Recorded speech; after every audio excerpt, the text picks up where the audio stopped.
Il ne faut pas nier la crise, il ne faut pas nier les déficits, il ne faut pas nier la dette. Si on vient à cette élection présidentielle en promettant la Lune, sans dire quelle est la réalité du pays et comment la changer, alors je crois que nous risquons une grande désillusion.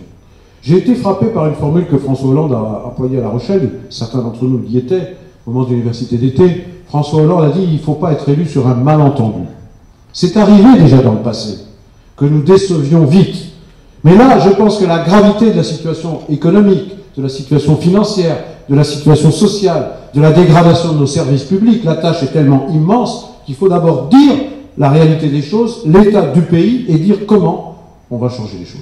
Et donc je crois, sincèrement, que François Hollande a les qualités nécessaires pour convaincre les Français que nous pouvons gagner cette élection présidentielle, mais surtout convaincre les Français que nous pouvons changer le cours des choses, qu'une autre voie est possible, que la France peut repartir de l'avant, qu'on peut sortir notre pays de l'ornière dans laquelle il se trouve aujourd'hui, mais aussi relancer le projet de l'Europe qui aujourd'hui est en train de désespérer les peuples de l'Europe qui sont tentés par les votes extrêmes.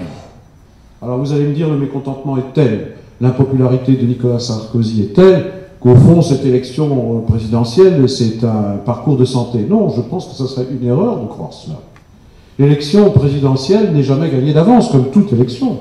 Même la plus modeste des élections, une élection cantonale, une élection municipale, une élection régionale, législative ou sénatoriale, ça demande des capacités à convaincre, ça demande des capacités pour apparaître comme sérieux, crédible, dans une période où les désillusions sont immenses. Beaucoup de gens qui sont découragés se disent c'est même pas la peine d'aller voter, ont tendance à renvoyer droite et gauche dos à dos, et sont tentés par les votes extrêmes. Marine Le Pen est encore à 18 ou 20% dans les sondages.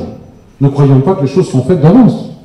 Donc, partons avec la lucidité sur la réalité, mais surtout la volonté de changer les choses et la capacité à convaincre que c'est possible.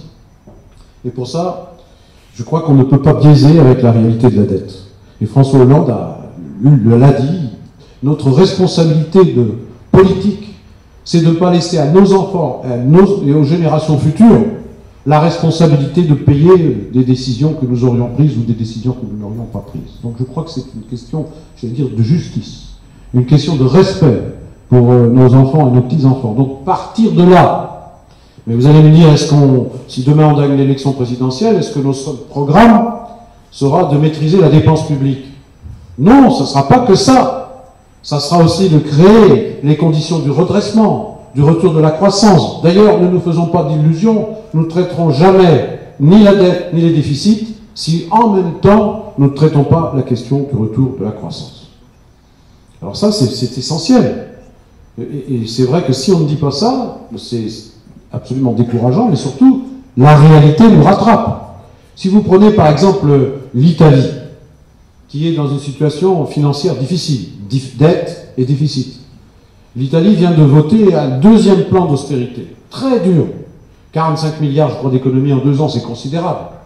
Eh bien, quel est l'effet de ce plan d'austérité? Il n'en règle rien. Vous avez appris comme moi ce matin que la note de l'Italie avait baissé. Donc ça veut dire que plus vous répondez à la dette et à déficit par des plans d'austérité, plus vous allez encore aggraver la situation. Donc il faut trouver des solutions. Alors des solutions qui soient trouvées à la fois à l'échelle nationale, mais aussi à l'échelle européenne.